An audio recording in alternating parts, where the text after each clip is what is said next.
Se abre la Comisión de Hacienda del Senado.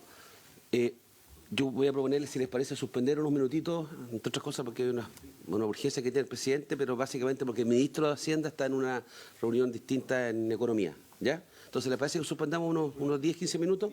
Bien, muchas gracias. Se suspende la sesión.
Pantalla azul, por favor.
Bien, se reanuda la sesión.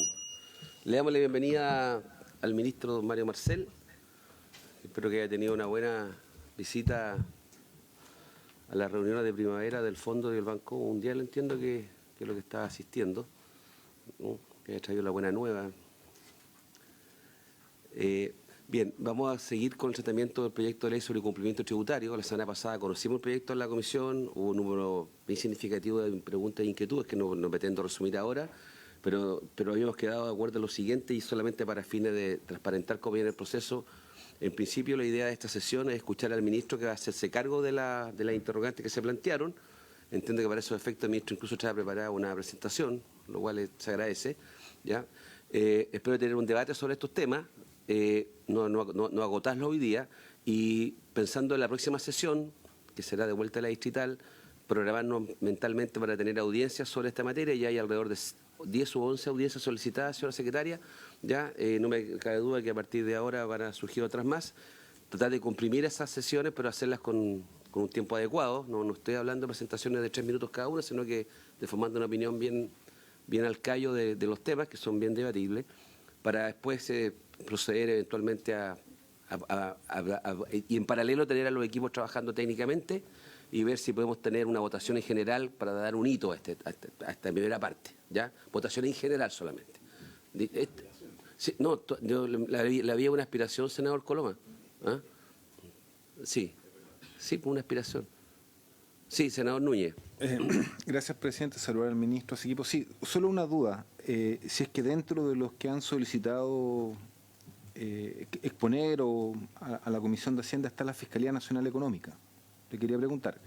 Si no lo ha solicitado, yo quería proponerle que la pudiera usted invitar a exponer sobre el proyecto que está, pero también porque hay un proyecto de ley que de alguna manera los involucra, que es uno que se llama me corrige el ministro por la denominación, ¿Beneficiarios finales? De beneficiarios destinatarios finales, que yo creo que siendo un proyecto propio, o sea, distinto a este, dialoga al igual que el de inteligencia financiera con este tema de la evasión y elusión. Entonces yo creo que sería interesante porque nos puede construir una mirada integral del problema, más allá de que no necesariamente quede resuelto en este texto específico. Entonces me parece interesante. Yo me entrevisté ayer con el fiscal nacional económico y me pareció interesante la mirada que él puede tener sobre este punto. Eso, presidente. Muchas gracias. Senador Coloma. Presidente, probablemente no para esta sesión, pero yo sugiero que usted pueda, o que la comisión podamos discutir, digamos, una cierta forma de tratar el tema, particularmente respecto a los puntos más sensibles, ordenando y también asumiendo lo que plantea el senador Núñez, viendo a quienes, más allá de los que se han inscrito para dar su opinión, quienes nosotros podríamos interesarnos que den su opinión. Entonces creo que sería interesante dar un marco respecto de en qué circunstancia, en qué momento y a quiénes se va a recibir, digamos, dentro de la comisión, porque si no también va a ser un devenir constante, digamos. Sin prejuicio de otras definiciones que se pueden tomar eventualmente desde la comisión, ¿ya? Yo me imagino que este es un proceso. Cierra la audiencia y tal vez sería demasiado óptimo, pero no tengo micrófono. No lo descartaría, senador Coloma, que junto con conocer opiniones generales del proyecto, tal vez que alguna de las audiencias se concentraran en los temas que nos preocupan. ¿Ya? ¿Me explico? O sea, los que tengan comentarios sobre secreto bancario, que vengan un par de personas o instrucciones para esos efectos. ¿Me explico? Más temáticas, eventualmente. Sé que eso se pudiera hacer, pero yo quiero acotarlo en el tiempo. No quiero que corresponda que estemos dándole, además para la votación en general, audiencia infinita. Presidente, ¿se acuerda usted la otra? Hace 10 años atrás, la verdad es que nosotros somos expertos ya en reformas tributarias. Hemos discutido varias veces reformas tributarias en distintas instancias. Entonces creo que es bueno fijar un criterio. Usted, antes de la sesión, usted me corrigió con razón. Yo dije que hace 10 años habíamos tenido 86 audiencias, usted me dijo que eran 93, digamos. O 91, no me acuerdo. Bueno, no sé, era un número importante. No digo que sea esa, pero eso fue un debate muy profundo y muy a fondo y muy relevante. Y esta reforma, a mi juicio, no es tan distinta en magnitud en contenido, no en economía, no en recursos, pero en magnitud que esa. Entonces yo creo que fijemos un criterio, no ahora, pero podemos discutirlo, pero ¿cuál es la fórmula?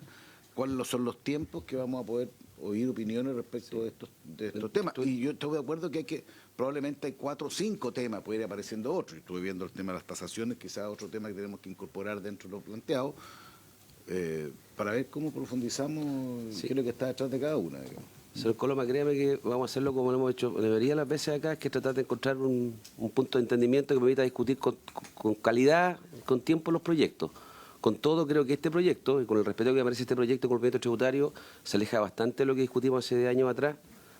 En otros habían alzas de tributos, se cambiaba un sistema, se desintegraba el sistema, y hubo que corregirlo en el camino o cambiarlo si quieren, precisamente porque era un tema muy cualitativo. No quiero entrar a competir, pretendía recaudar unas cifras que no estamos hablando de eso acá, de esa materia, de ninguna manera, ni reajustado por nada. O sea, esto es un proyecto, comillas, más sencillo desde ese punto de vista, pero no por eso que no tenga implicancias serias. No sé si es más sencillo, pero bueno.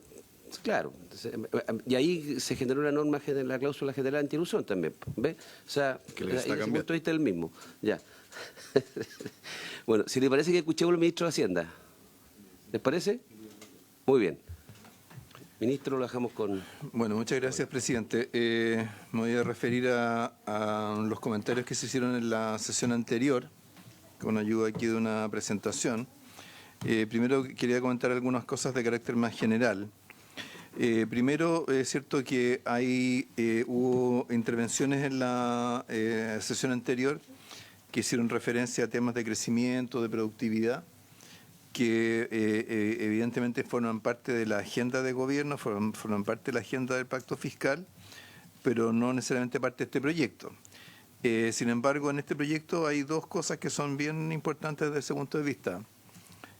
Primero, que cierto establecer, emparejar la cancha en términos de cumplimiento tributario, no me cabe duda que ayuda a que haya más competencia, a que haya más eficiencia y más crecimiento.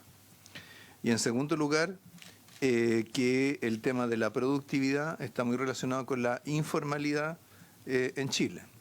Y que, por lo tanto, las 10 iniciativas que hay en este proyecto para combatir la informalidad, no me queda duda que en la medida que tengan éxito y que se vean complementadas por iniciativas para facilitar la formalización, pueden hacer una diferencia importante en materia de productividad.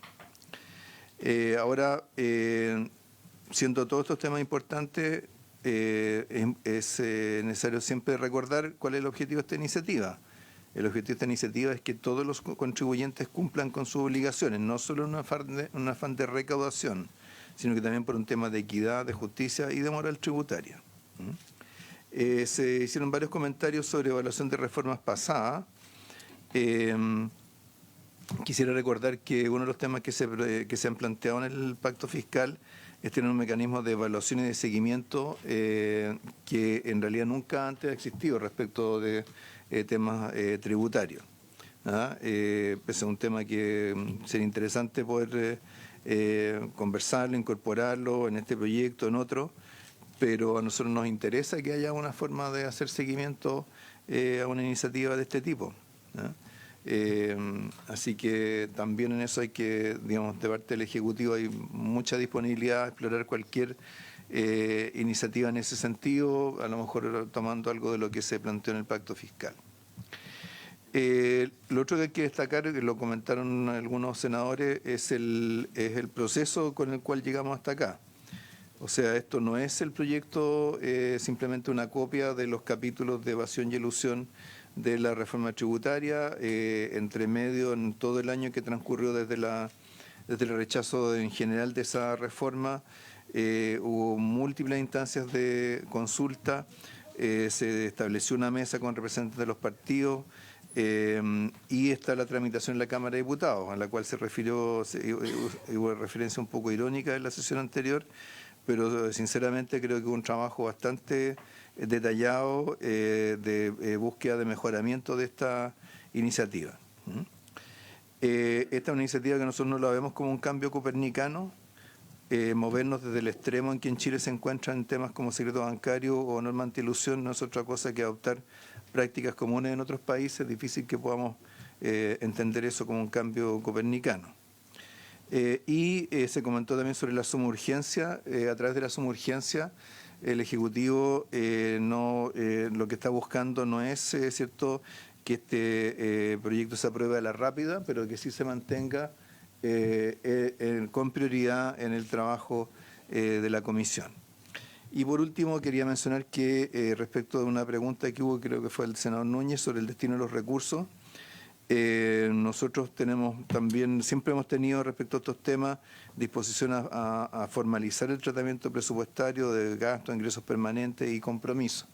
Así que si ese tema se planteara como parte de la discusión, también vamos a estar muy disponibles para poder establecer los compromisos políticos, lo que corresponda en términos del destino de los recursos, porque además es consistente con lo que aprobó la Cámara de Diputados en el proyecto de reforma previsional, cuando aprobó el artículo transitorio que condiciona el incremento de la PGU al aumento de los ingresos estructurales del sector público.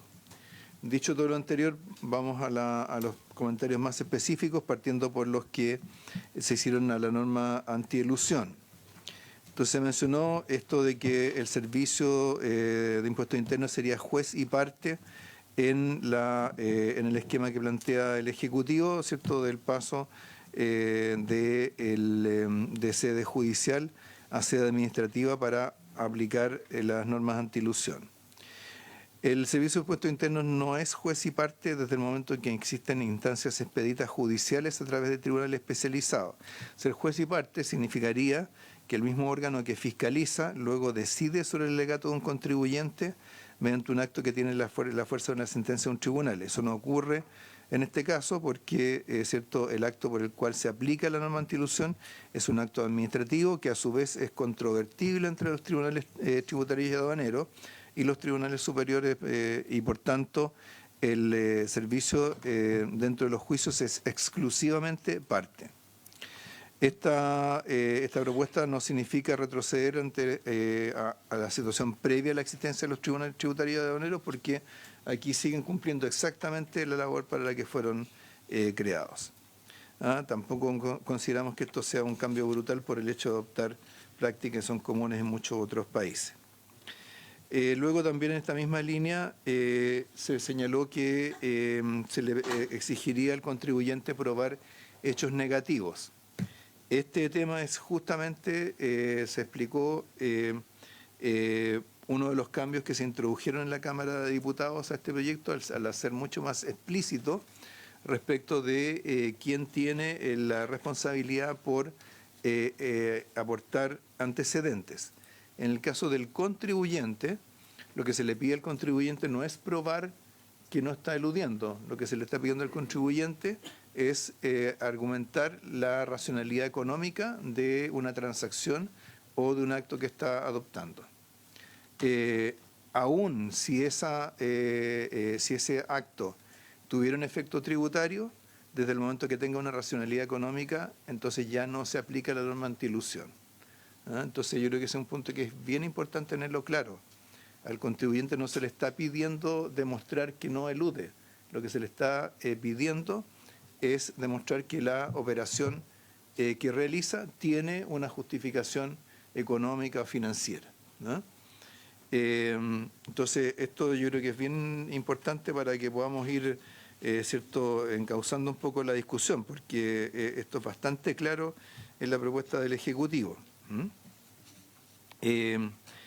Ahora, si uno mira la situación a nivel comparado, la carga de la prueba en términos de norma antiilusión tiene tratamientos distintos, sin embargo, se resuelve según la definición de ilusión. Muchas jurisdicciones establecen que la carga de la prueba es del contribuyente. Ahí están los casos en que recae en el contribuyente, cuando es compartida y cuando recae en la administración fiscal. No vamos a hacer preguntas a esta instancia, va anotando, ¿les parece? Porque surgen inmediatamente dudas. Tengo 42 preguntas, presidente. Ya. Y un par de comentarios. Después sobre secreto bancario. A ver, sobre secreto bancario, lo que tenemos que tener claro es que el esquema que se está proponiendo es uno en el cual hay un régimen general, que es prácticamente igual a lo que hay hoy día. Hay un régimen especial que se aplica a casos de delitos tributarios y básicamente de operaciones que se dan dentro del ámbito corporativo. Y cuando el servicio decide solicitar el levantamiento del secreto bancario, a esos casos, que son un subconjunto del total de los contribuyentes y el total de las fiscalizaciones, además debe argumentarlo en función o debe demostrar que ha hecho los trámites iniciales de fiscalización, que lo que está investigando corresponde a lo que es elegible para este levantamiento del secreto bancario, y en tercer lugar, que la información es imprescindible para llevar a cabo su proceso de investigación, de fiscalización. Entonces, en este caso, en primer lugar, vulneración de la intimidad de la persona no existe, porque en realidad todos los casos que estamos tratando, delitos tributarios, traslado de utilidad de paraísos fiscales, fundamentalmente corresponde a empresas.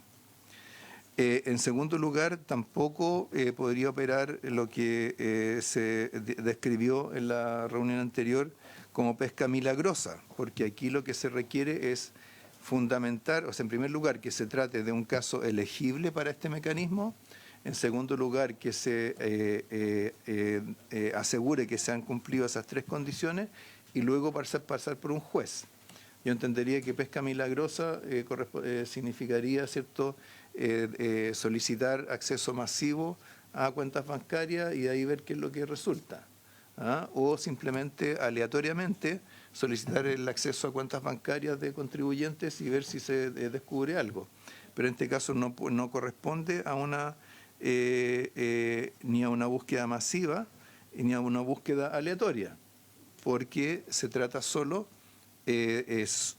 procede en algunos tipos de casos que son más graves en términos de riesgo de evasión, y en segundo lugar porque es necesario demostrar ante el juez, que es el que da la autorización, que se cumplen esas tres condiciones. Así que yo en esto creo que no es bueno no es bueno caricaturizar los conceptos que están detrás de un proyecto que se ha tratado de elaborar con seriedad. Esta modificación es relevante porque acceder a la información bancaria en la etapa de fiscalización entrega mayor garantía de éxito para determinar diferencias de impuestos. Esto es distinto también al caso de una querella, porque también se comentó, ¿cierto?, que cuando hay querellas, los jueces tributarios generalmente autorizan el acceso a las cuentas. Pero esto es una etapa previa a una querella, esta es una etapa en la cual se está desarrollando una investigación.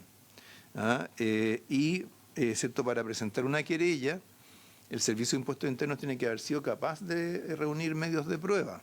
Entonces, si al Servicio de Impuestos Internos se le pide reunir medios de prueba sin acceder a la información bancaria, para que después, ¿cierto?, el juez eventualmente le permita el acceso a una cuenta bancaria, probablemente los casos en los cuales se pueden presentar querellas fundamentadas van a ser mucho menores. Esto lo que busca es que el servicio pueda reunir más medios de prueba y mejores medios de prueba al momento de presentar una querella. Y en esto hay que recordar que el procedimiento actual, en la medida que le permite al contribuyente oponerse y llevar al terreno judicial el levantamiento del secreto bancario, puede extender excesivamente todos los tiempos de tramitación al punto, ¿cierto?, que simplemente pueda empezar a operar la prescripción respecto de una operación determinada. Pensemos que, por ejemplo, el caso que se ha conocido ahora hace poco de la aplicación de la norma antiilusión,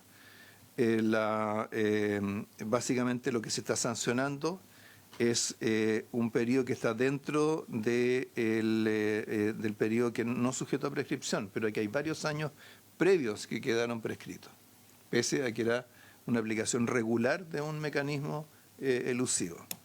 ¿Ya? Entonces, ahora es cierto que al momento en que se accede a una cuenta bancaria, en esa cuenta bancaria no se pueden haber borrado transacciones anteriores.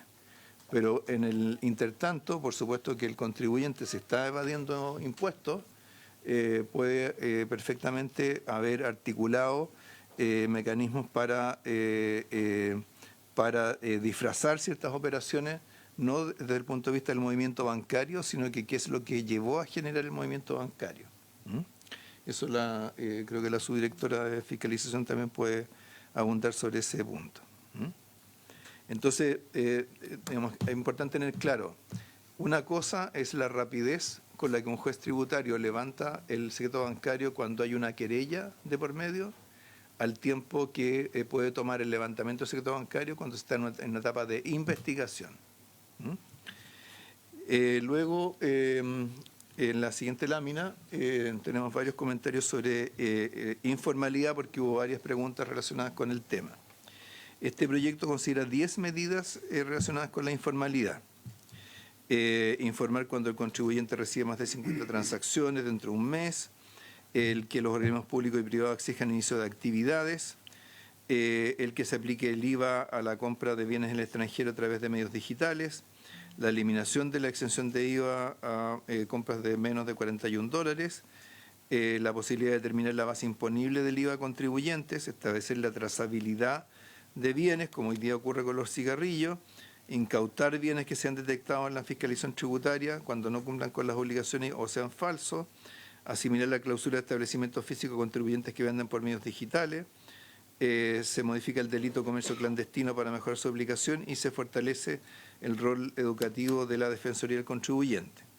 Esto hay que recordar que junto con esto el gobierno ha estado trabajando en una serie de medidas para facilitar la formalización a través del esquema de monotributo y de una aplicación más amplia del régimen transparente para las pymes, que ha sido parte de lo que se ha estado trabajando con las propias organizaciones de pymes de cara al proyecto de reforma de impuesto a la renta. Ahora, en las intervenciones en la comisión, se hizo alguna referencia a lo que se estaba haciendo en Estados Unidos. En Estados Unidos, como parte del Inflation Reduction Act, que se aprobó en el 2022 y que incluye una serie de cosas, beneficios tributarios a la inversión en hidrógeno verde, todo el tema del desarrollo de la industria de baterías, el acceso al litio, etcétera. Dentro de eso se incluyó un aumento del presupuesto de la Administración Tributaria de $80.000 millones en el transcurso de 10 años. O sea, aquí hay que dividir por 1.000 para encontrar lo que estamos planteando nosotros en este proyecto. Pero lo que es interesante es que, primero, más de la mitad del presupuesto estaba dirigido especialmente a unidades de fiscalización y que luego se estimó cuál sería el retorno marginal de invertir en actividades de fiscalización, encontrándose un multiplicador de 6,4. O sea, por cada dólar invertido en fiscalización se proyecta recaudar $6,4 adicionales. Otros temas que surgieron sobre la herencia en vida, que me parece que lo preguntó creo que el senador Saavedra o el senador Núñez. Lo que entendemos, lo que normalmente se le llama herencia en vida, es la reorganización del patrimonio de un contribuyente para permitir el ingreso en la propiedad a sus herederos.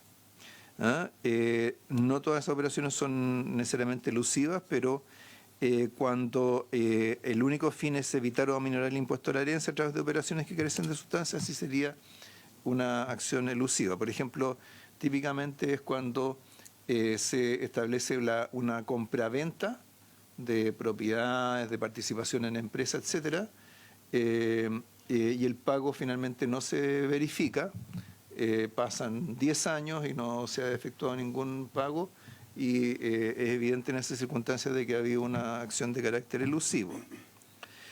Respecto al reconocimiento de activos en el exterior, y esto en el proyecto hay varias normas que van en la dirección justamente de impedir ese tipo de maniobra. En cuanto al reconocimiento de activos en el exterior, para estas, donde cierto se planteó la relación con la iniciativa que se aprobó en el 2014, en este caso el impuesto la tasa que se está aplicando de 12% es mayor al 8% que se aplicó en el 2014. Entonces, con esto, lo que en el fondo estamos diciendo es que la ventana, ¿cierto?, para poder reconocer estos activos en el exterior se va estrechando y va siendo más caro, más oneroso, ¿cierto?, pagar los impuestos correspondientes. Ahora, esto además se apoya ahora en el hecho de que el Servicio de Impuesto Interno hoy día tiene más información, por ejemplo, a raíz del convenio para evitar la doble tributación con Estados Unidos y los acuerdos multilaterales de intercambio de información para obtener información sobre patrimonio en el exterior. Después me parece que fue el senador Cast, por su intermedio presidente, que hizo referencia a modificaciones de algunas normas tributarias en IVA, renta, herencias y donaciones. Acá lo que se busca es cerrar resquicios a través de los cuales se cometen abusos, y por eso que están enmarcadas dentro de los 7 ejes del proyecto de ley. Cuando yo hice el recuento de reformas que ha habido en el tiempo, o leyes que se han aprobado para reducir evasión y elusión, muchas de ellas justamente han apuntado a cerrar resquicios tributarios, ¿no? Que es, por supuesto, es la modificación de un impuesto, pero que el propósito que tiene es evitar que se utilice como un resquicio para eludir impuestos.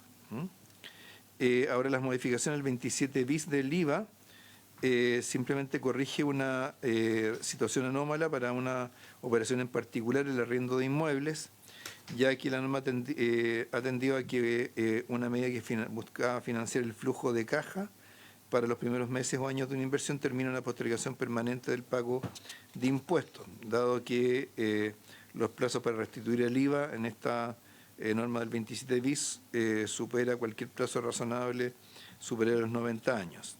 En cuanto a las donaciones revocables, se busca evitar el abuso en una operación cuya exención no tiene fundamento.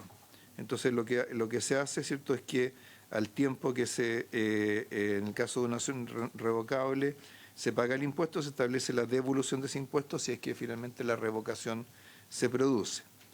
Lo mismo con las donaciones a partes relacionadas, especialmente los herederos, donde la exención no tiene un objetivo claro de política pública. Finalmente, en el caso del denunciante anónimo, según la OCDE, este tipo de problemas puede ser una herramienta crucial para obtener información sobre delitos. Las sanciones son mayores que en el caso del denunciante anónimo del mercado financiero. La multa es de 15 UTM versus entre 6 y 10, además de penas que pueden llegar hasta el presidio menor en su grado máximo o presidio menor en su grado medio. Entonces, esto es lo que está planteado, es más, o sea, la denuncia falsa es más penalizada que lo que se da en el caso del mercado financiero, y donde además no tenemos evidencia de que en ese caso, mercado financiero, hubiera sido un instrumento que se hubiera mal utilizado. A continuación tenemos las proyecciones de recaudación del proyecto, que creo que casi todas las intervenciones de la sesión anterior se mencionaron, así que para eso entiendo que la subdirectora haría la presentación sobre ese punto en particular.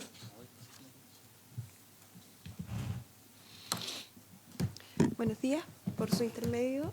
Entonces, bueno, respecto de las proyecciones de recaudación, estas proyecciones las estructuramos en base a los análisis de todos los cambios que se están incorporando en la ley y el fortalecimiento de las acciones de fiscalización a partir de esos cambios. Y también son consistentes con el plan de gestión de cumplimiento tributario del Servicio de Impuestos Internos, que pone foco en las principales temáticas de interés en los contribuyentes de más alto impacto por su participación en la recaudación y en el sistema tributario. Entonces, tenemos proyecciones de recaudación en estos diferentes segmentos. En primer lugar, respecto de los grupos empresariales, hoy en día tenemos identificados 3.297 grupos empresariales. Estos grupos empresariales implican que son más de 18.000 empresas y que representan el 77% de las ventas que se realizan en Chile. Las normas relacionadas con procesos en donde pudiese fiscalizarse o anticiparse recaudación que están directamente relacionados con los grupos empresariales son las normas de secreto bancario, denunciante anónimo, por supuesto la norma general antielusiva, normas de tasación, reorganizaciones empresariales. Algo que es muy relevante, el poder tratar a los grupos empresariales en forma unificada en una sola unidad del servicio, normas de partes relacionadas y la definición del concepto de sostenibilidad fiscal como una norma base para la relación que podemos tener con los grupos empresariales.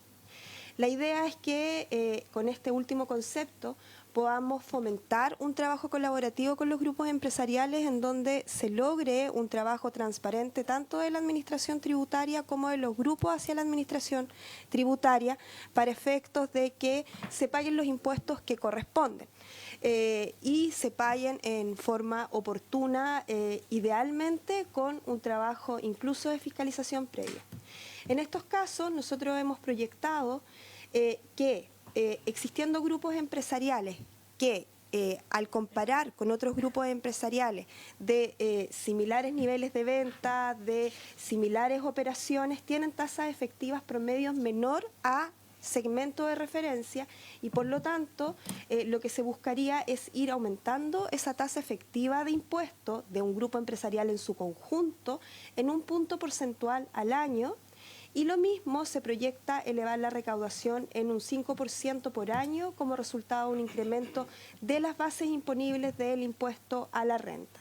Esta mayor recaudación la hemos medido que representaría un 0,71% del PIB.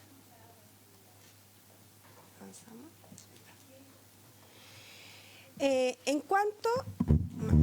En cuanto a la proyección de recaudación respecto de las brechas de IVA y del comercio informal, el ministro recién adelantaba varias de las normas que tienen relación con disminuir estas brechas de IVA y con fortalecer las medidas que tienen que ver con la formalización de los contribuyentes. Por ejemplo, todo lo que tiene que ver con la exigencia de inicio de actividades para contribuyentes que interactúan con organismos del Estado, o esos contribuyentes que son importadores frecuentes, o los contribuyentes que hoy día utilizan máquinas y dispositivos de pago y que no se encuentran formalizadas ni tienen inicio de actividades en el servicio.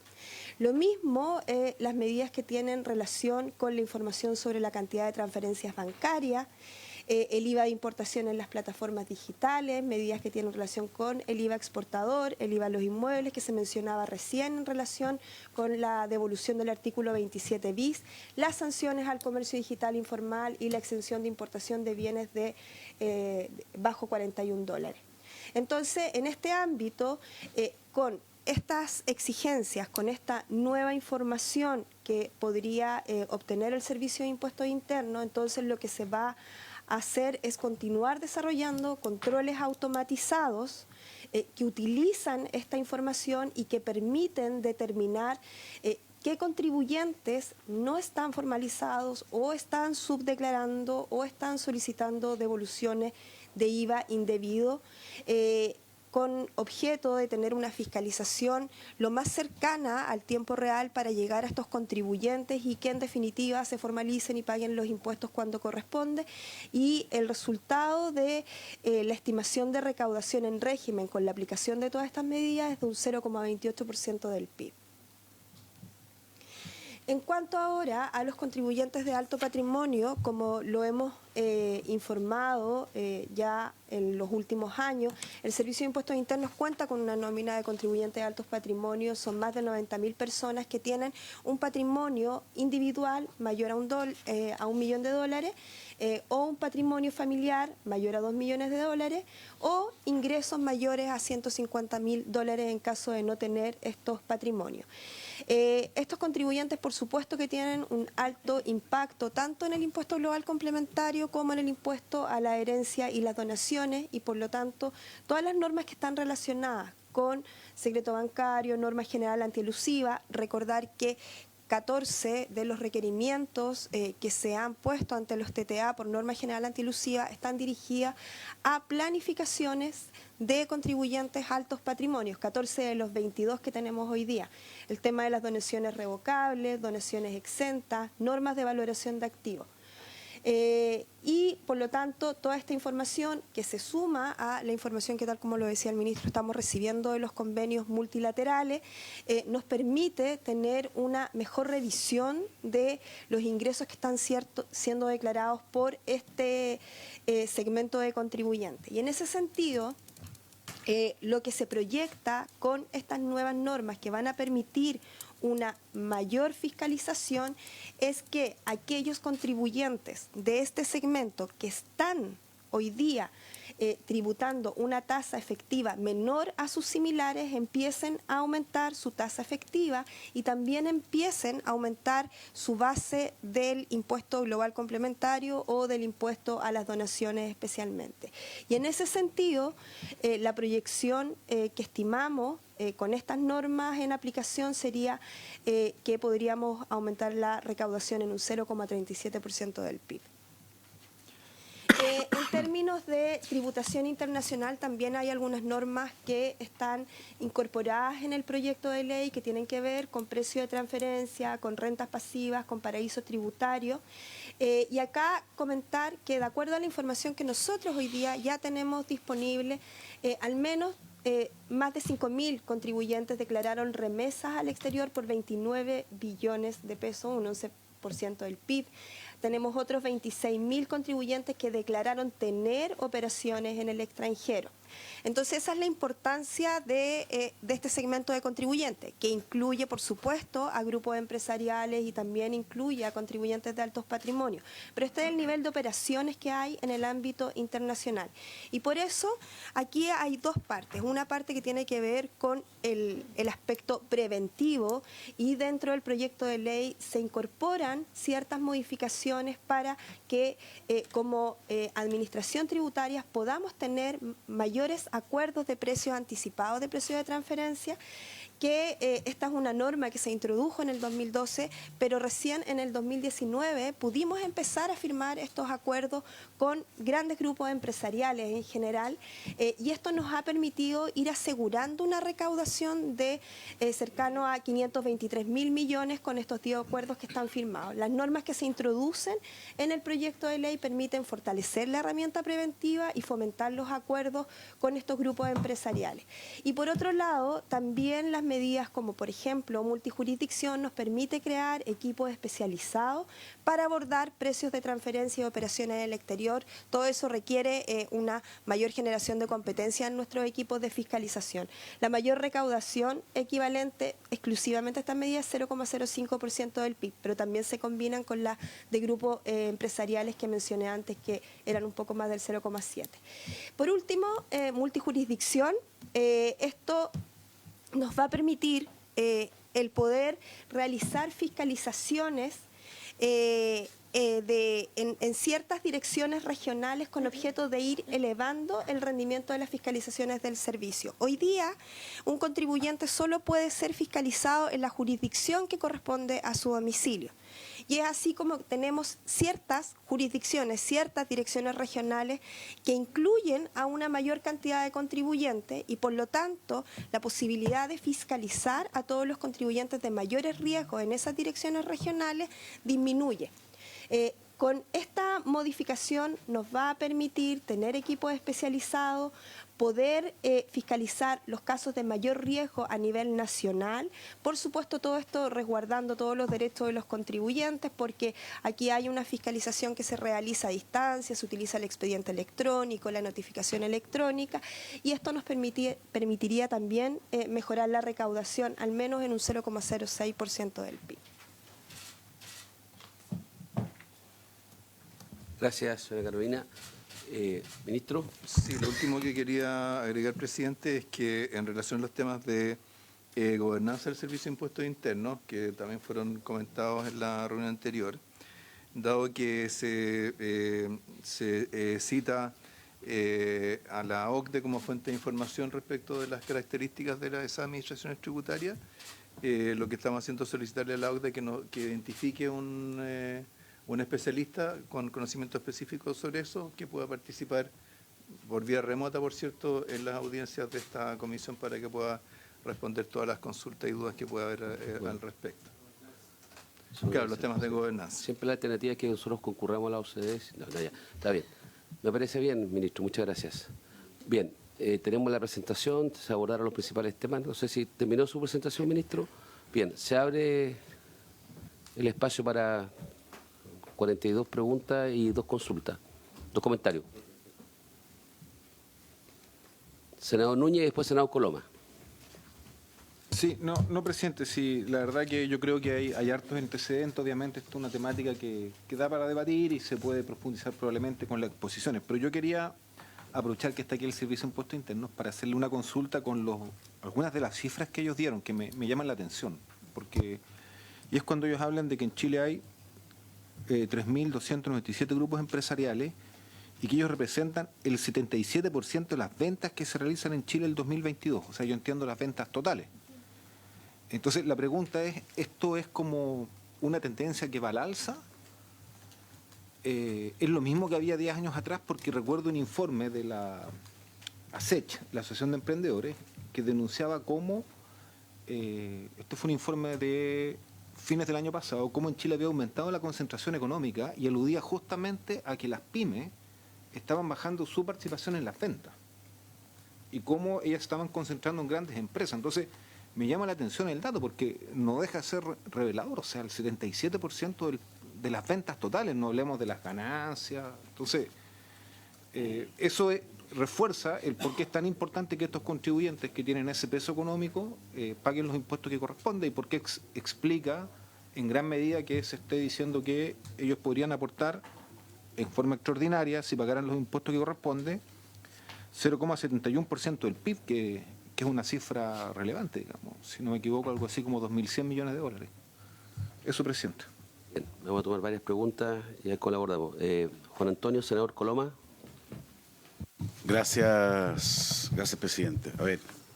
A mí me gusta el debate, es parte esencial de la democracia. Veo que el ministro Marcel, la primera parte de su presentación, que no me nombra, digamos, hace una referencia exacta a todos los comentarios que yo planteé, en un tono que no le conocía, ministro. Pero está bien, sí, a mí me gusta el debate, y por lo mismo digo que me parece profundamente equivocado sus comentarios, por su intermedio, y más que todo me parece más una respuesta que una reflexión, o sea, una respuesta más epidérmica que una reflexión profunda respecto a lo que yo traté de plantear, respecto de un análisis que me pareció serio y que merecía una respuesta a mi juicio diferente.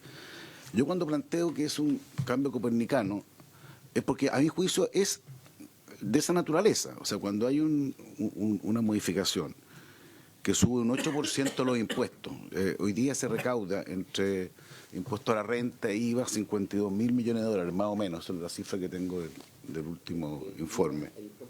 Claro, que son los que de alguna manera tienen que ver con esto. Eso es lo que estaba mirando ahora en el último. Voy a verlo para que no me. Pues lo acabo de ver, la verdad. En el IFG, el último. Y esto, como pretende recaudar 4.500 millones de dólares, más o menos el 8%. O sea, si eso no es grande en un país, yo no sé qué es lo que es grande en un país, digamos, y qué es lo que. Y se hace a través.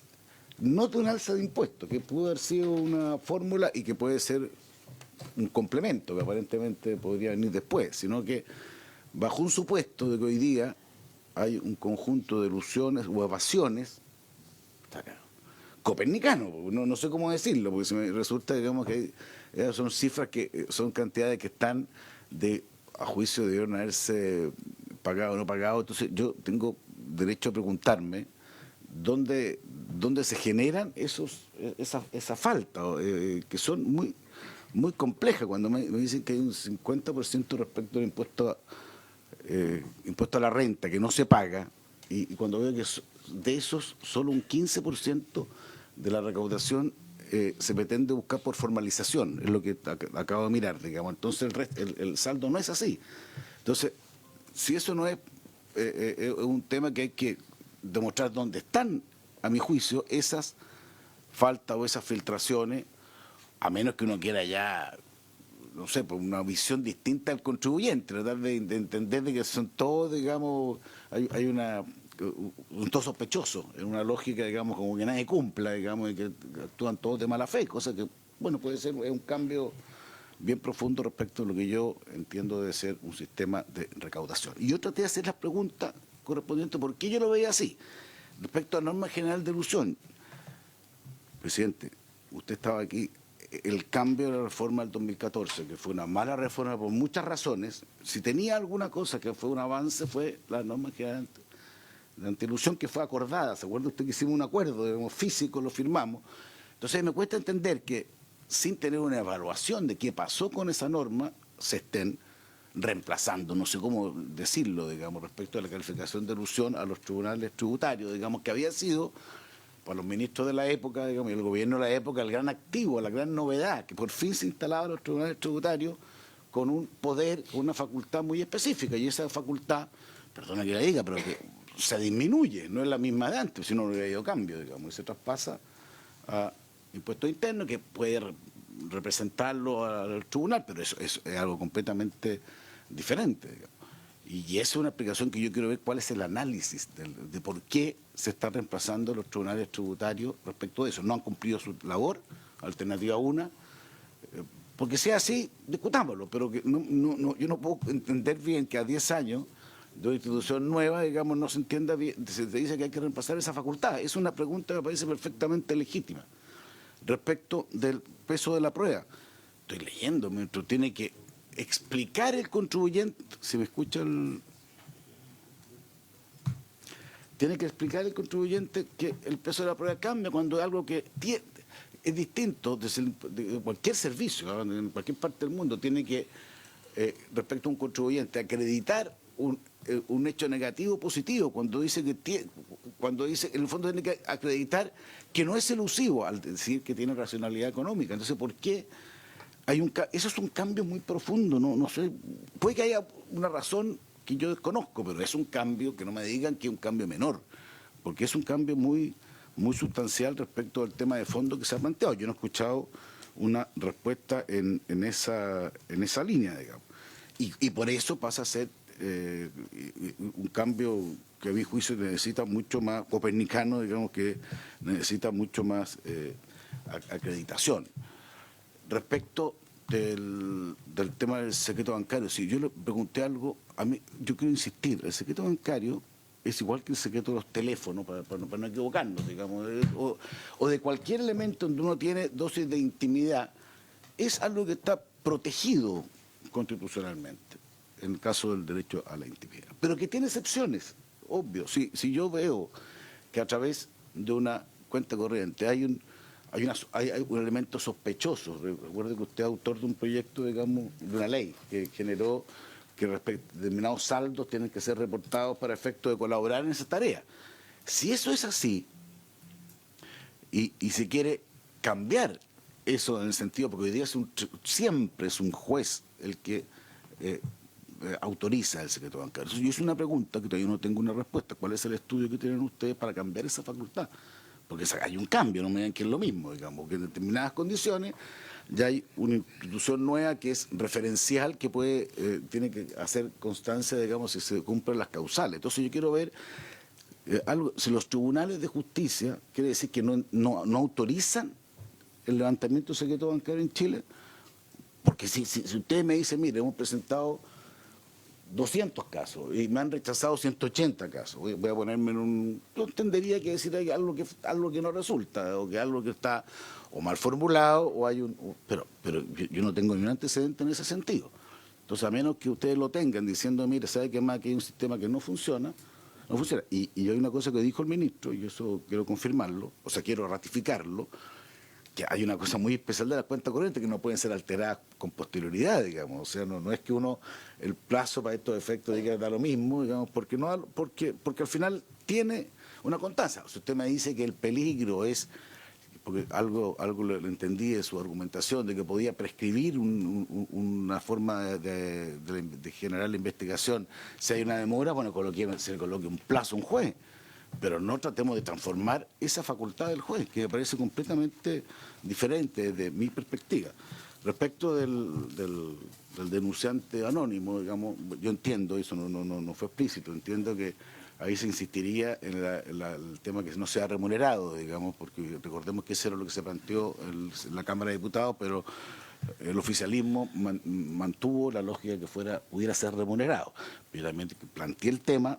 Por eso son temas importantes. ¿Qué pasa cuando hay una denuncia de esta naturaleza que al final resulta falsa, digamos, más allá de la sanción que pueda tener o no resulta aprobada? ¿Cómo esa persona va a poder seguir trabajando en la empresa, digamos? Entonces, hay una forma distinta de enfocar el concepto. Y por último, voy a agregar después, yo me gustaría hacer una presentación el día de mañana, presidente, ya que el ministro hizo una presentación respecto a todos estos puntos ordenadamente, porque si vamos a discutamos, digamos, con esa misma línea, pero respecto a la gobernanza, yo he estado revisando, ministro, créame, digamos, no conozco otro caso, y quiero insistir por décima vez, no es un tema de este gobierno, de cosas que este gobierno tiene sus culpas y cosas que pagar por sí mismo, pero en esta no se le puede achacar al gobierno, digamos. Hay una gobernanza de impuestos internos que yo no sé en qué otra parte del mundo existe.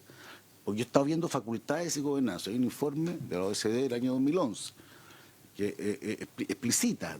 Tienen algunas más facultades, pero tienen una gobernanza diferente.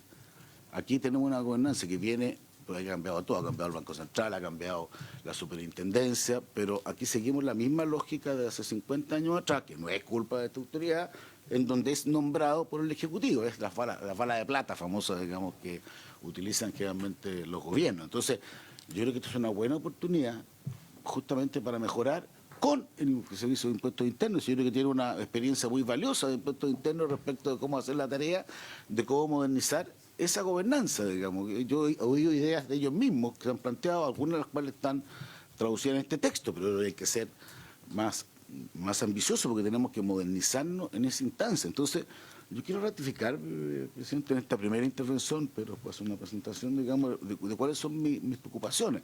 Obviamente, y hay otras cosas, quiero agregar además el tema de los precios de transferencia, que yo creo que hay que discutirlo más profundamente, y hay otras cosas que están bien en el proyecto. Uno obviamente se concentra más en los problemas, digamos, porque todo lo que sea, digamos, combatir la evasión y elusión, siempre van a tener en esta comisión siempre van a tener un buen recibo, en la medida que las formas y los medios nos generen problemas mayores. Entonces yo hice un planteamiento la vez anterior, digamos, que me pareció que eran para tratar de buscar respuestas, pero me contestan aquí que estoy equivocado en todo, digamos, y que no, que no es copernicano, que no es brutal, que no es... Yo quiero decir, ¿por qué se considera eso y dónde están los antecedentes que yo pedí? Bueno, hay otros que pidieron otros, digamos, para poder, digamos, probar que yo puedo estar equivocado en esa perspectiva. No lo creo, yo voy a colaborar, pero en la medida que no sienta, digamos, que aquí se vulneran los derechos de los contribuyentes, no siento que se vulnere la intimidad de los contribuyentes, el principio de buena fe, y que se generen procedimientos que sean útiles, como fue el gran cambio positivo de hace 10 años atrás respecto a los tribunales tributarios, que veo que hoy día tienen un demérito ostensible y sin entender por qué eso ocurre. Gracias, presidente. ¿Alguien más tiene algún comentario? Senador Cast, después vengo yo. Gracias, presidente. Bueno, saludar al ministro, al equipo también de Impuestos Internos. Yo no me voy a adelantar en muchos temas que probablemente vamos a ir viendo con los distintos invitados. Concuerdo con algunas de las cosas que ha planteado también el senador Coloma. Lo que sí me parece que me gustaría entender un poco más es lo del 27 bis, porque yo creo que en un momento como el que estamos hoy día, donde tenemos un déficit de crecimiento económico importante, donde es una medida que además, como usted bien decía, facilita el flujo de caja, facilita la inversión, un área muy fuerte más encima como es el área inmobiliaria, y donde la lógica es que esa empresa tiene que pagar de vuelta, en el fondo, cada vez que le arrienden esos departamentos, tiene que pagar el IVA. Por lo tanto, lo único que se hace es que ese IVA se pague con el productor final. El IVA siempre ha tenido la concepción, no solamente en el área de construcción, en todas las áreas, de que el IVA lo paga el consumidor final cuando compra un producto. Entonces, cuando usted compra un kilo de pan, cuando usted compra un saco de cemento, el consumidor final es el que se supone que paga el IVA, ¿cierto? Entonces, cuando uno, en este caso, lo que entiendo es que lo que permite esto es que si uno va a construir va a hacer un negocio en el tema de departamentos amoblados, que requieren efectivamente pagar IVA, lo que hace esto es que todos los gastos que usted tuvo los puede pedir, porque ese IVA en realidad todavía no lo está pagando el consumidor final.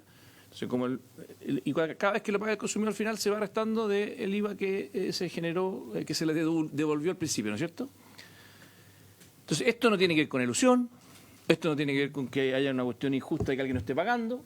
Entonces, yo no entiendo cuál es la lógica de meter en un proyecto anti-ilusión que busca tener una tributación pareja para todos, un cambio regulatorio que en el fondo lo único que hace es apretar a aquellas empresas o emprendedores que están dedicados al tema inmobiliario.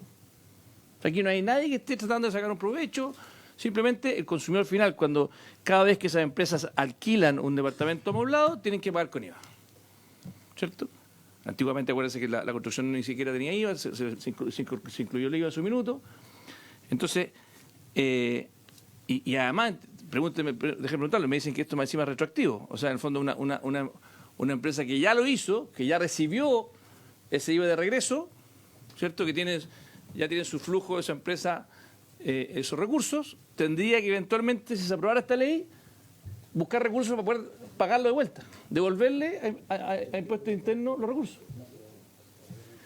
Entonces yo, sinceramente, creo que no sé por qué va en este proyecto de ley, o sea, creo que, no sé si ni siquiera está dentro de la idea matriz de este proyecto de ley, una norma como esa, pero, en fin, ese es uno de los temas que quería comentar, porque pasó bastante rápido el ministro cuando dijo, miren, en realidad esto lo pueden postergar a 90 años. Bueno, pero ¿quién dijo que en 10 años un proyecto de inversión va a tener que ya gastar todo el IVA que se le dio de vuelta? O sea, podría ser 50 años un proyecto de inversión, puede ser 40 años, y resulta que aquí es 10 años. Entonces, esa es la primera pregunta. Y la segunda pregunta tiene que ver con, de nuevo, la gobernanza. Yo creo que impuestos internos, con todo lo que uno pueda criticarle, es una institución seria, tiene funcionarios que tienen mucho tiempo, ha tenido tecnologías como pocos impuestos internos del mundo. O sea, es una institución que ha tenido un cierto prestigio. Y a mí el otro día me preguntaron en una entrevista, bueno, ¿usted tiene susto? Y dije, mira, si no es que hoy día yo tenga susto de que esto se malutilice, pero uno tiene que tratar de construir instituciones para que el día de mañana no sabemos quién va a gobernar, no sabemos qué intereses va a tener, no sabemos cómo va a ser, pueda estar protegida. O sea, no es que yo piense que hoy día impuestos internos, los funcionarios que están en el interior quieran hacer algún abuso de las atribuciones que se le quieran entregar a esta ley, sino que la pregunta, y lo que decía el senador Coloma me parece relevante, es cómo aprovechamos esta discusión para que efectivamente hagamos una institucionalidad aún más robusta de algo que en términos generales funciona bastante bien. Yo creo que se podría hacer más, siempre se puede hacer más. Yo creo que particularmente en materia de delincuencia y de crimen organizado, Impuesto Interno es una tremenda institución que puede hacer muchísimo más. Creo que ahí tiene un tremendo rol. Y hay un proyecto de ley que estuvimos viendo en seguridad, que espero que también avance con mucha fuerza, que es seguir la ruta del dinero, porque al final hoy día el crimen organizado es un negocio oscuro y formal y que está completamente al margen de la ley. Y por último, agradezco al ministro que dijo, bueno, estamos dispuestos a hablar de algunos otros temas, como por ejemplo el destino de los recursos. O sea, insisto, yo soy un gran fan de que esto vaya en buena medida a las pensiones, pero creo que los niños no se nos pueden olvidar. Yo he visto al presidente Boric, he visto varios académicos que han visto que el tema de la infancia y la educación es muy relevante, así que espero que también en esa discusión del acuerdo marco, sobre todo pensando en una inversión social de largo plazo, a los niños no los dejemos olvidados. Yo sé que no marchan, no tiran piedras, no gritan, no votan, pero creo que eso en el futuro de nuestro país, así que yo cada vez que discutamos este proyecto de ley voy a tratar de levantar la voz por ese tema, que además es muy transversal. Creo que no hay diferencia ideológica, no hay diferencia, sino que muchas veces quedan al final de la fila por razones más bien electorales o por algún tipo de presión política. Así que eso, presidente, y encantado que tengamos ojalá una discusión con cierta rigurosidad, con muchos invitados, pero también eso no significa que lo vayamos a tener parado el proyecto. O sea, yo creo que aquí no hay nadie que esté diciendo, ni el senador Coloma, ni nadie que quiera no discutir a fondo los temas o dilatarlo. Yo lo que creo es que queremos hacer una buena pega, sentirnos orgullosos y ojalá que no tengamos cambios tributarios tan frecuentemente, porque en el fondo eso genera que el ambiente de inversiones en Chile no es tan favorable, y eso creo que es parte de lo que realmente tenemos que discutir. Y más allá que en este proyecto no están todos los temas tributarios, creo que el hecho de que hoy día haya un consenso, que los tributos a las empresas es muy alto, creo que también es un tema que probablemente en las distintas audiencias vamos a poder discutir. Sé que es muy impopular moverse al impuesto a las personas o ampliar la base de los impuestos a las personas, pero espero que por último todos los que estamos acá pensemos en, si queremos compararnos y tener efectivamente un país competitivo que vuelva a crecer, también nos atrevamos a tener discusiones que a veces son impopulares. Y esa es una de ellas. Gracias, presidente. Yo voy a permitir hacer un par de comentarios inmediatamente, lo de la palabra ministro, que también, a ver, este es un proyecto que en el mensaje lo que persigue es abordar evasión y elusión, en lo grueso, no establece nuevos tributos, entiendo yo, más allá de la discusión sobre el 27 bis, que habrá que aclararla, ¿ya? Segundo, pretende recaudar alrededor de 4.400 millones de dólares, entiendo, 1.5, 1.40 y tantos del PIB, ¿ya? Es una cifra muy considerable, no la miro en menos, pero con vista a otros proyectos que hemos visto en el pasado, no es extremadamente ambicioso desde ese punto de vista y se hace cargo de una recaudación mínima a partir de lo que ya existe. Dicho eso, la discusión, para que sea productiva, a mi juicio, es que tenemos que nosotros compararnos no solamente con nuestro pasado, sino con otras jurisdicciones. Entonces, cuando hablamos, y yo coincido con el senador Cast, de la importancia de impuestos internos, mejorar la gobernanza en principio, de ver la experiencia pasada, uno legisla pensando también en el futuro, en todos los casos, no solamente en el caso de hoy, que si las cosas funcionan no hago nada. Al contrario, tal vez tengo que ponerme el caso de que pueden haber decisiones que no sean las correctas y tiene que haber los contrapesos necesarios, los controles internos. Solamente a modo de anécdota, si nos preocupamos de gobernanza, mirado de afuera, nuestra Contraloría General de la República, con las atribuciones que tiene el Contralor, es algo bien fuerte. O sea, décadas atrás, creo que lo he dicho varias veces, The Economist, hablando de la Contraloría General de la República, que ya no la digo como lo tradujo en inglés, pero dijo, para describirlo, dijo, an Orwellian institution, una institución orwelliana, así lo definió. Entonces, ahí tenemos un tema tal vez de gobernanza, pero aquí siempre se puede mejorar. Yo estoy abierto en este proyecto, si hay espacio, entramos en ese tema. Pero junto con entrar a la gobernanza, para tener mejores disposiciones que den garantía, yo también tengo que mirar lo que ocurre en otros países, y en otros países que son sociedades más sofisticadas, más serias tal vez, más avanzadas que las nuestras, con mayores herramientas. Tenemos la norma general antiilusión, se aplica en otros países, o el concepto que está detrás.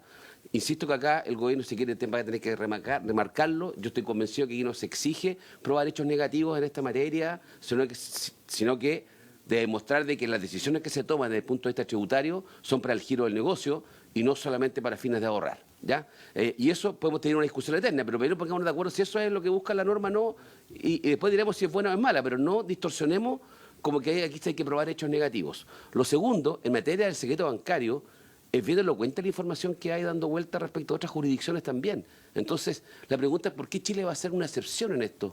Yo no digo que Chile pueda tener una excepción en algunas cosas, pero en el secreto bancario, cuando veo la información, y a menos que no sea la correcta, y ahí sí yo no tengo ningún problema en tener presentaciones de los expertos, de la OCDE, no solamente la que planteaba el ministro, sino que saber, bueno, cómo opera el secreto bancario en otros países, qué requerimientos se hay. Bueno, claro, qué gobernanza hay, si yo no tengo ni una dificultad en eso. Pero sí siento que en Chile estamos al debe en esta materia. Y si entonces se escuda en términos de que se invade la privacidad, que se va a tener atribuciones excesivas, bueno, al tiro cuando termine se lo doy. Bueno, se lo doy al tiro. Son 10 segundos, pues, es que me es útil su planteamiento. Yo, respecto de eso, yo quiero saber si cuál ha sido el problema que ha tenido, porque puede haber problemas que yo no visualizo o no conozco. Entonces, por eso, más que empecemos a discutir, veamos cuáles son los datos objetivos y cuáles son las opciones de otros países con las gobernanzas de otros países. Esa es parte de la discusión que uno hay que tener, una discusión positiva. Por eso le interrumpí, presidente. Si no es que no es que busque argumentos, yo sí creo en la reserva de la información porque es parte de mi diario. Pero sí sé que eso tiene excepciones, tal como usted lo sabe, y lo único que he planteado es dónde están los problemas y cuáles son las garantías y la gobernanza de otros países que tienen otras normas. Nada, lo digo en positivo. Perfecto. Otra forma de ponerlo es, en vez de decir dónde están los problemas, cómo podemos tener ganancias, ¿ya? Cómo tener mejoras. No hay un problema, tal vez no hay un juicio, no hay un problema que hay que abordar, que está generando una dificultad, pero tal vez con una normativa distinta, un criterio distinto, podríamos tener ganancias significativas. Entonces yo descanso en países de la OCDE para estos efectos. Eso es lo que quiere, ese es mi punto. Segundo, no ayuda tampoco, y ahí el senador Coloma me va a acompañar en esta, no ayuda tampoco el decir que esta es la pesca milagrosa, porque es una frase bonita, ¿ya? Pero claramente que alguien que ha pescado poco en la vida, ¿ya? Porque la pesca milagrosa está en Fantasilandia. No, pero es que la percepción que se deja con esa frase es que aquí se le da una atribución a impuestos internos para que empiece a tirar, a buscar lo que sea, o aleatoriamente o de manera masiva. Y yo entiendo, y quiero que lo remarque entonces, ¿cuál va a ser el procedimiento? O sea, esto puede ser latero, pero procesalmente, ¿qué estamos pensando? ¿Se va a recurrir al tribunal? ¿Se va a pedir una utilización previa? ¿Son para los casos acotados que se ha hablado acá? De 4 o 5 circunstancias acotadas. Bueno, yo les quiero pedir que lo remarquen con mucha fuerza. Entonces, que estamos hablando de que hay que pedir autorización previa, si el sistema general o el especial, ¿ya? Si hay posibilidad de que el contribuyente pueda reaccionar o no, y si reintervienen los tribunales aduaneros, para que no se diga que es juez y parte. O sea, todo esto tiene que despejarlo, porque si no vamos a quedar con las frases que yo las entiendo y más allá de la chanza, es catchy, es como buena, pero no es pesca milagrosa, no, que es como captura la atención, ¿ya? ¿Ok? Captura la atención, es una buena cuña, y para eso nosotros aquí somos expertos en eso, en las buenas cuñas. Entonces, pero yo creo que en este tema, si vamos a abordarlo con la disposición que yo escucho, que el proyecto está bien inspirado, bueno, abordémoslo en todos los planos. Y termino con el tema del denunciante anónimo. O sea, toda la evidencia indica que el denunciante anónimo es importante, ha generado todos los pocos avances que han habido en las investigaciones significativas en términos de monto y escándalo a nivel internacional, muchas de ellas son gracias al denunciante anónimo, ¿ah? Y muchos de ellos remunerados por lo demás. ¿Ah? Y ahí tenemos el caso del Reino Unido, Estados Unidos y otros que tienen este concepto. Podemos acotarlo, podemos poner las penas del infierno. Y en Chile además se aplica, entiendo, la ley sobre libre competencia y las infracciones al mercado financiero. Entonces, la pregunta es ¿por qué puede ocurrir en estas dos áreas, en donde parece que ha funcionado bien, podemos recoger información contraria? Bueno, por eso que yo, Juan Antonio, sí coincido contigo que queremos la evidencia, pero evitemos, porque si no otros decir se están blindando. Se blindan con el secreto bancario. ¿Ah? No quieren el denunciante anónimo porque en el fondo se les descalabra el naipe. ¿Para qué voy a hacer esas afirmaciones? Y seguramente hay lugares en algunas empresas, grandes, pequeñas, que pueden haber irregularidades. ¿Ya? Y claro, la legislación nueva va a generar. ¿Ah? Y todo lo que hacemos nosotros en materia tributaria genera incentivos también y conducta. Yo quiero ver qué va a ocurrir en el tema de impuestos internos de la recaudación este año, cuando se subió a la página web el tema de los roles de las propiedades y se cruzó la información para ver si se están se están declarando como ingresos arriendos, que es algo que existe, hay que pagar por ingresos de arriendo, entiendo, hace muchos años.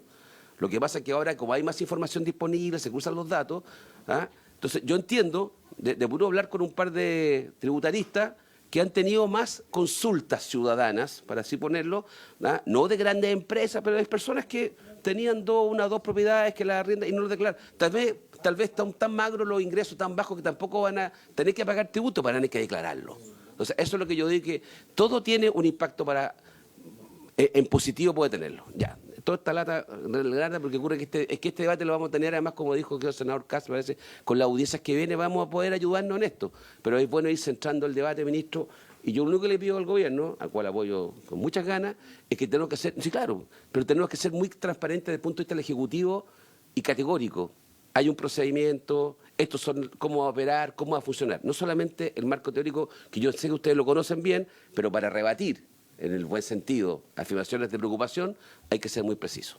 Eso es lo que quiero yo. Precisión. Presidente, sí.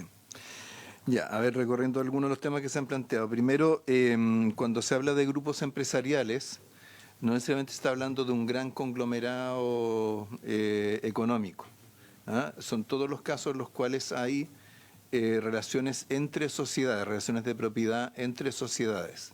¿Ah? Entonces puede haber un grupo empresarial que sean 3 empresas chicas, pero que es cierto, hay una que es distribuidora de otra que fabrica algo, en fin. ¿Ah? Entonces hay que tener claro ese punto. Respecto del cambio copernicano, entramos aquí a disquisiciones conceptuales. Para mí el tema no tiene que ver con cuánto pueda aumentar la recaudación, sino que cuánto cambia en su esencia un determinado mecanismo tributario. Por ejemplo, cuando se introdujo la factura electrónica, no se cambió nada respecto de la normativa de la factura, solo que se pasó a realizar todo a través de medios digitales. Eso no fue un cambio copernicano, pero generó harta recaudación. De hecho, es probable que gran parte de lo que aumentó la recaudación después del 2014 se deba mucho más a la factura electrónica que a los cambios que hubo en la ley. Que era mirado con mucho tributaria. escepticismo, ¿se acuerda usted? Exactamente. ¿Ah? En cambio, por ejemplo, otros casos en los cuales hay cambios muy fundamentales. Por ejemplo, cuando el Servicio de Impuestos Internos empezó a cambiar el sujeto retenedor del IVA, por ejemplo, ese fue un cambio bien importante, porque hasta ese momento había sectores que eran totalmente informales y no había manera de tratar con ellos. O, por ejemplo, cuando se creó la norma antielusión, porque hasta ese momento había mucha gente que sostenía que había casi como un derecho a eludir impuestos. ¿Ah? Entonces la norma antielusión cambió totalmente esa filosofía. Acá no estamos haciendo ningún cambio de esas magnitudes, entonces pues, a eso es lo que me refiero con el tema del cambio copernicano. Ahora, la pregunta de dónde está la fuente de evasión y que justifica las cifras de recaudación, yo creo que es totalmente válida. Y para esto yo creo que hay un ejercicio que creo que pocas veces se ha entendido en la discusión pública. Cuando el Servicio de Impuestos Internos estima evasión del IVA del 18%, ¿ah? 18% respecto del de la recaudación misma del IVA, o sea, contra sí mismo. La evasión de IVA, por definición, también es evasión de impuesto a la renta. ¿Sí? Porque, ¿cierto?, en la medida que se va de IVA, se está reduciendo el resultado operacional y a través del resultado operacional el resultado económico de una empresa. Pero si ese 18% respecto del IVA uno lo traslada al impuesto a la renta, ¿ya? Como el impuesto a la renta recauda menos que el IVA, entonces eso equivale más o menos a un 30% de Perdón, una pregunta evasión solamente para terminadamente, esto bien importante. Yo sé que, mire lo que acaba de decir, que el IVA, que el impuesto a la renta recauda menos que el IVA. ¿Eso es algo propio de Chile o algo generalizado? Porque uno tiende a pensar que en otras sociedades el impuesto a la renta es infinitamente superior. Sí, Pero casi igual, dice aquí, 20.000 a 24.000. Sino que en otros países... Ya, no sé, pero bueno, los puestos directos, indirectos. sí. Se Lo que puede... quiero decir en el fondo es que en la medida de que la evasión de IVA es asimismo evasión de impuesto a la renta, y eso equivale más o menos a un 30, entre un 25 y un 30% de evasión del impuesto a la renta respecto de su propia base.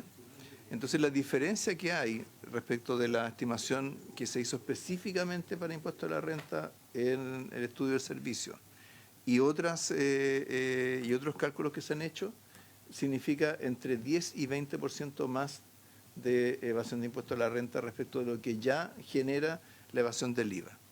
¿Ah? Entonces eso cuando se dice, pero ¿dónde está el 50%? ¿Ah? O si tomamos, ¿cierto?, el cálculo de Rodrigo Vergara y el estudio del CEP.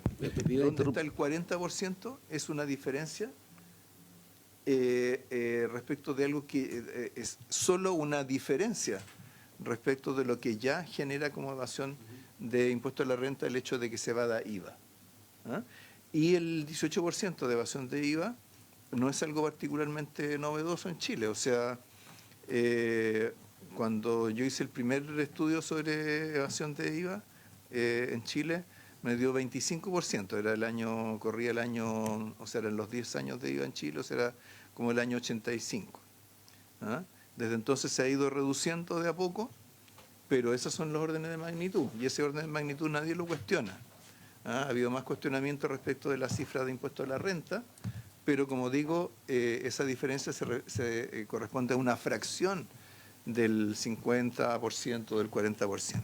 Ministro, me da un segundo la interrupción, me quiere pedir el senador Cast, lo siento. No, en este mismo tema de los bolsones, lugares donde hay espacio de mayor recaudación de grupos o personas que están evadiendo, echo de menos también alguna discusión más de ciertas industrias donde eventualmente puede haber evasión más masiva, y donde en el fondo se sabe que, por ejemplo, había el robo de madera mucho tiempo y creo que todavía hay mucho espacio para el robo de madera o la pesca ilegal, por ejemplo.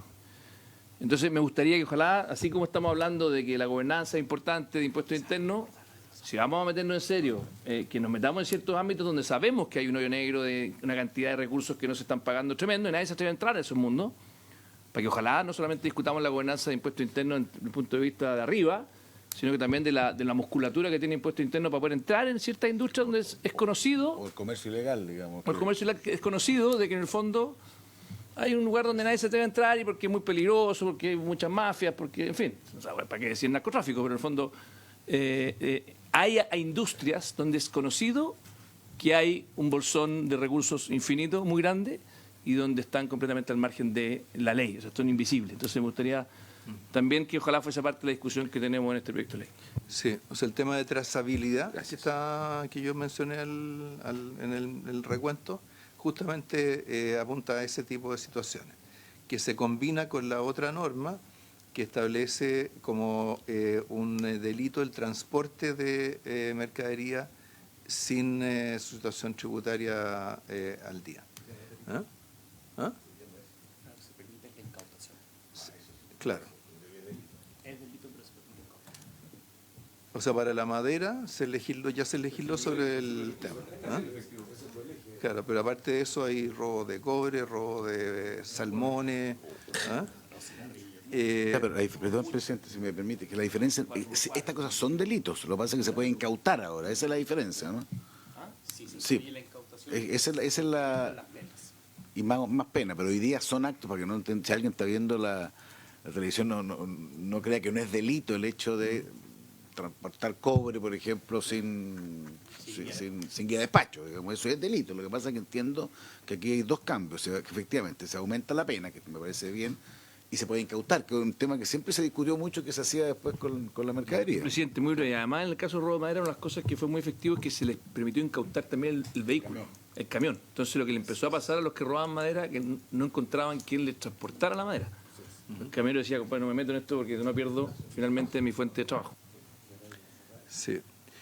Solo para aclarar respecto del... Esto tiene un efecto en cadena. Perdón, ministro, pero esto tiene un efecto final. Es que ahora quebraron los aserraderos. Entonces no se puede transportar madera robada. Ahí terminó el tema. Ya, pero es inevitable. Si había un negocio ilegal, Entonces, es que, perdón, es como decir que desbaratamos a los traficantes de droga, entonces matamos a los dealers. y lo que quiero decir, perdón, presidente, lo que quiero decir es que, claro, es cierto, hay lugares, visto desde el enfoque de la seguridad pública, no se quiere entrar, pero eso no significa en donde está el gran paquete de evasión, en los puntos formales es donde tenemos que atacarlo. El resto creo que es tratar de cambiar el enfoque de la discusión y no nos va a llevar al punto que se está proponiendo. Sí. De este debate lo bueno que tiene es que vamos a ampliar el margen de acción de este proyecto de ley, entonces me parece muy bien. Ministro, retome las inquietudes porque sí. creo que no nos queda mucho tiempo, Sí, hay muy muchas rápidamente comisiones porque simultáneamente además- después a partir de las 12:30 y no vamos a Sí. agotar el debate así como vamos. Bueno, no se va a agotar tampoco. vamos a seguir. Sí, luego respecto de la cifra que mencionó el senador Coloma por su intermedio, la comparación hay que hacerla no con el impuesto a la renta completo, sino que con el impuesto a la renta corporativa. ¿Ah? Y eso sí es menos que el IVA. ¿Ah? Entonces de ahí surge este cálculo que le comentaba, que es como para tener clara la relación entre los dos impuestos. ¿Ah? Respecto al tema del peso de la prueba, digamos, yo creo que lo más simple es que discutamos, ¿cierto?, el articulado mismo para verlo, pero simplemente es importante hacer el contraste con la situación actual, porque la situación actual es en el fondo el tribunal tributario el que tiene que constatar, ¿cierto?, el hecho negativo, por así decirlo. ¿Ah? Entonces ahora queda mucho más claro, ¿cierto?, en qué consiste. En primer lugar, hay una mejor definición de planificación tributaria agresiva, deja mucho más clara la relación entre la racionalidad económica y el efecto tributario, y por esa vía se precisa mucho más qué es cuál es el antecedente que tiene que proporcionar el contribuyente. ¿Mm? Y por eso es que justamente argumentamos que no se le requiere probar un hecho negativo. ¿Ah? Veamos, presidente, es que perdón, si me interrumpe, que prefiero su primera afirmación, digamos, discutámoslo en el mérito, porque cuando queda que o no es, pues entonces tengo que decirle que... Entonces, veámoslo, yo estoy con la mejor voluntad de discutirlo en el mérito, más allá del comentario. Ahora, respecto al secreto bancario, lo que tenemos que tener claro es que, yo creo, sobre todo más allá de lo que es esta instancia cuando discutimos los proyectos de ley, levantar el secreto bancario siempre es con un propósito específico. ¿Ya? No es simplemente hacer pública una cuenta corriente, ¿cierto?, sino que es con un propósito específico. ¿Ah? En este caso en particular, es para fiscalizar ciertos delitos tributarios, y una vez realizado una serie de pasos intermedios, o sea, no basta con que simplemente el servicio diga estoy investigando un delito tributario, tiene que haber citado al contribuyente, tiene que haberle requerido información al contribuyente, haber perfilado cuál es el delito que está investigando y por qué requiere tener información bancaria, y una vez que accede a esa información y la usa para el propósito de fiscalización, la información se destruye. ¿Ya? ¿Esto por qué lo menciono? Porque en estricto rigor la intimidad absoluta no existe en materia bancaria. ¿Cierto? El banco puede mirar las cuentas de cada uno de nosotros, todos tenemos, ¿cierto?, ejecutivos bancarios, pueden mirar nuestras cuentas, pero ¿cierto?, tiene un propósito específico, que es la gestión de una cuenta, está protegido legalmente, hay un código de ética, hay sanciones para quienes lo violen. de la misma manera en que existe también la protección del secreto tributario, porque nuestras declaraciones de impuestos no son públicas. Las declaraciones de impuestos están protegidas por el secreto tributario, que solo se levanta bajo ciertas circunstancias. También existe el secreto estadístico. Entonces tenemos varias instituciones, personas, organizaciones que tienen acceso a información, que tiene ese carácter de intimidad, pero eso no quiere decir que el hecho de acceder para un cierto propósito signifique violar íntegramente esa intimidad. Entonces es un poco la lógica de este tema. Y siempre, y vuelvo a reiterar, siempre hay en la propuesta del Ejecutivo, siempre hay la actuación de un juez de por medio. Ahora, demostrar qué es lo que no funciona bien, yo creo que la subdirectora nos puede explicar qué es lo que pasa en el procedimiento actual cuando se pide levantar el secreto bancario.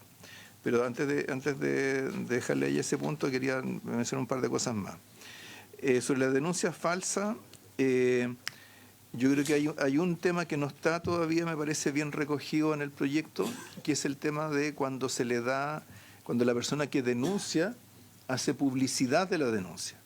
Porque aquí lo que está concebido en este procedimiento es siempre, ¿cierto?, que la persona hace una denuncia al servicio para que éste investigue. La persona está protegida, ¿cierto?, por la reserva de la información que entrega. Entonces se supone que siempre es un proceso que ocurre al interior del servicio o en interacción con el denunciante. Pero, por ejemplo, ¿qué es lo que pasa si ese mismo denunciante va y sale en la televisión, ¿cierto?, diciendo que tal o cual persona va de impuestos? Probablemente en esos casos debería terminar, debería perder el anonimato, debería perder toda la protección que se señala. Eso, ¿cierto?, no lo tenemos bien regulado y creo que es una cosa que habría que recoger. Puede seguir siendo anónimo, lo que no es anónimo la denuncia. Lo mismo en el tema de las balas de plata. Digamos, un planteamiento que se puede hacer es eximir a impuestos internos de las balas de plata, o sea que haya que necesariamente, ¿cierto?, usar siempre un mecanismo competitivo o un mecanismo de concurso para nombrar al director. Pero eso, en el fondo, nosotros quisiéramos, si lo vamos a discutir, nos gustaría mirarlo de una manera un poco más sistémica, porque no vamos a tener proyecto tras proyecto que va a empezar a eximir a este otro y este otro servicio del tema de la llamada bala de plata, ¿no? Respecto al artículo 27 bis, también le voy a pedir al coordinador tributario que lo explique. Respecto a los cambios tributarios frecuentes, yo hay una cosa que enfaticé mucho en mi presentación anterior, pero que la vuelvo a reforzar ahora. Mientras mejor nos vaya en el cumplimiento de las obligaciones tributarias, desde el punto de vista no solamente del cumplimiento legal, sino que también del efecto recaudatorio que tiene, es evidente que menos necesarios son las reformas más estructurales de impuestos. Entonces eso creo que es una cuestión que es importante que tengamos en mente. Y por último, a propósito que se nombró algo sobre el asistente de arriendo en la declaración de impuestos este año, a mí me llamó mucho la atención cuando se le calificó públicamente como un abuso de impuestos internos. Yo no sé cuántos han abierto ese asistente. Yo lo he abierto. La verdad es que está muy bien diseñado porque en el fondo, es cierto, uno tiene ahí la lista de sus propiedades, tiene que declarar el uso que le dedica y luego, cierto, en los casos en que se está cobrando un arriendo, pagar el impuesto correspondiente. Es exactamente lo que uno esperaría de una administración tributaria. Entonces no sé si la subdirectora se puede... Senador Insulza, sí, nos quedan 3 minutos porque se van a ir. Van a ser 2 minutos, prometo. Se van a ir. Yo en realidad llegué tarde, lo lamento mucho y he seguido la discusión con mucho interés, pero yo creo que si seguimos discutiendo este tipo de cosas no vamos a terminar nunca. O sea, yo creo que se han dicho cosas que en algunas partes son ciertas y en otras no. O sea, por ejemplo, el senador Casta decía que le interesaba esto de a qué se iban a destinar los fondos. Yo por lo menos soy totalmente contrario a que un proyecto tributario diga para qué se van a destinar los fondos. Se podrá argumentar el mensaje, pero en ningún caso todos sabemos cuál es. Todavía tenemos encima en el cuello el famoso tema del impuesto al diésel, que es el único impuesto aprobado en Chile para un propósito específico. Que los camioneros todavía nos odian al país entero por eso. Entonces yo lo primero que quiero decir es que yo trataría que discutamos ya en concreto lo mejor para Chile. Yo, por ejemplo, quiero decirlo con mucha franqueza. Yo creo que yo estoy dispuesto a discutirlo de la gobernanza y voy a decir por qué. Porque estamos en un tiempo en que la confianza ha sido reemplazada por la transparencia. Y mientras más transparente el sistema, mejor. Si no, nosotros en Chile tuvimos un servicio electoral que dependía del ministerio, de una persona en el Ministerio del Interior. Don Juan Ignacio García, él además. Y yo siempre decía, el día que se vaya don Juan Ignacio hay que crear un sistema como el CERVEL que tenemos ahora, porque si no todo el mundo va a decir que se están robando las elecciones. Entonces, depende del momento, el tiempo, la situación. Yo pediría que ojalá tratáramos de entrar más concretamente a lo que nos parece para Chile en cada caso, ¿no? Yo creo que realmente no sacamos... Experiencias internacionales hay de todo tipo.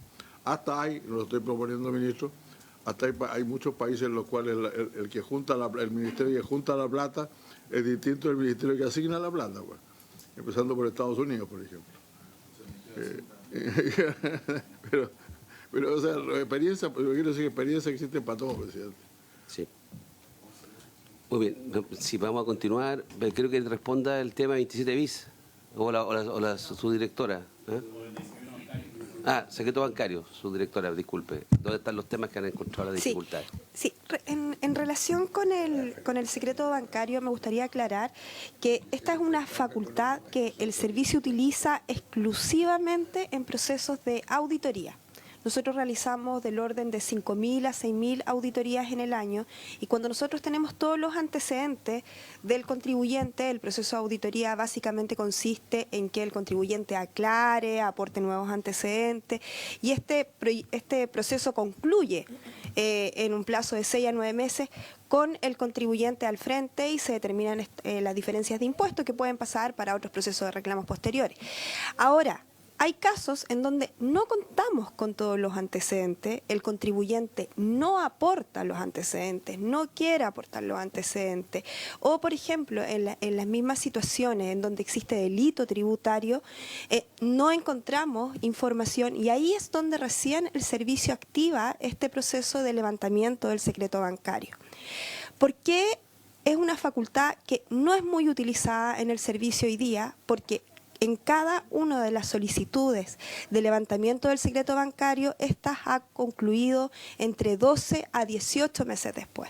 Entonces, si estamos en un proceso de fiscalización donde tenemos un equipo que está analizando todos los antecedentes de un contribuyente, ha detectado que acá hay inversiones que no están respaldadas, ha detectado que hay ventas que no existen, compras que no se han realizado y debe solicitar el levantamiento del secreto bancario para recibir esos antecedentes recién 12 meses después, o sea, claramente que es algo que alarga eternamente ese proceso de fiscalización y recién en ese minuto es cuando podemos entonces efectuar los cobros a estos contribuyentes. Ahí me gustaría también sumar un punto que creo que es bien relevante cuando nosotros trabajamos con otras administraciones tributarias para efectos de revisar situaciones que son comparables. Por poner un ejemplo bien concreto, en el caso de las ventas a través de plataforma o cuando se hizo muy popular lo que era Airbnb, entonces nosotros trabajamos con varias administraciones tributarias, Reino Unido, España, revisando cómo ellos estaban haciendo esas fiscalizaciones.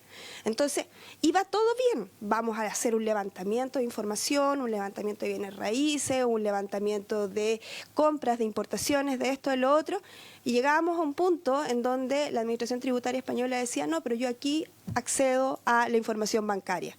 Y ellos tenían el cruce y podían calcular todas las diferencias de impuestos, llamar a esos contribuyentes y realizar las fiscalizaciones. En cambio nosotros, hasta ahí llegábamos. Teníamos que iniciar procesos de fiscalización si el contribuyente quería aportar los antecedentes o hacer una solicitud de levantamiento de secreto bancario donde íbamos a tener los datos 12 o 18 meses después. Presidente, ¿me interrumpe? Sí.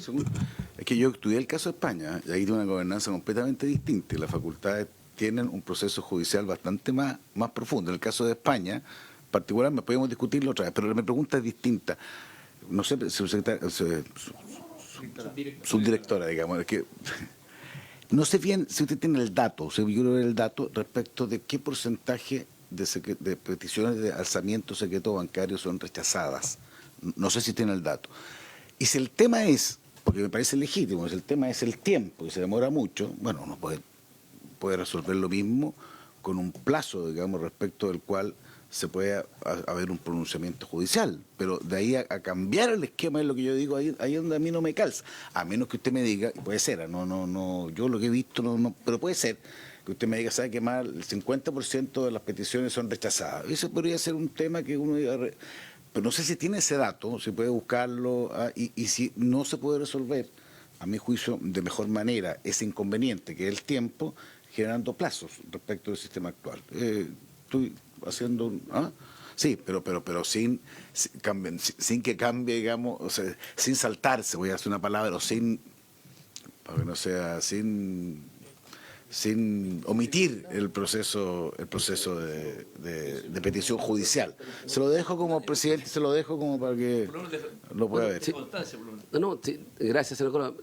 Le doy 2 minutos para el 27 bis porque están llamando a otras comisiones para constituirla. Entonces, no es que yo sea mala persona, pero no quiero que el senador Cáceres vaya sin la respuesta. Sí, gracias, presidente. Sobre 27 bis, lo primero es que el plazo de 10 años no es discrecional. El plazo de 10 años es lo usual que ocurre en todas las industrias respecto de cuánto se suelen demorar en restituir el IVA que solicitaron. ¿Por qué? Porque, como comentaba el ministro, el objetivo de la norma es ayudar en el flujo de caja al inicio del procedimiento. El único sector que se sale completamente de la norma es el sector como de arriendo de inmuebles. Eso también se explica porque tiene una base imponible completamente distinta de la base imponible que tienen los demás mercados, donde tienen ciertas rebajas. Y eso hace que los plazos de devolución, en la mayoría de los casos, donde todo el resto suelen ser dentro de 10 años, en el caso de los inmuebles pasa a ser 90 años o más de 90 años. Explicaciones de eso uno va encontrando, como por ejemplo, como bien señaló el senador, antes estas operaciones o las operaciones inmobiliarias no estaban gravadas con IVA, por lo tanto no había este tipo de devoluciones. Cuando se crea el 27 bis, el sector inmobiliario no accedía a estas devoluciones. Entonces, cuando se introduce que las operaciones inmobiliarias pasan a estar grabadas con IVA, no se hizo correctamente ese cruce y hoy en día se está convirtiendo en un espacio donde nunca se restituye.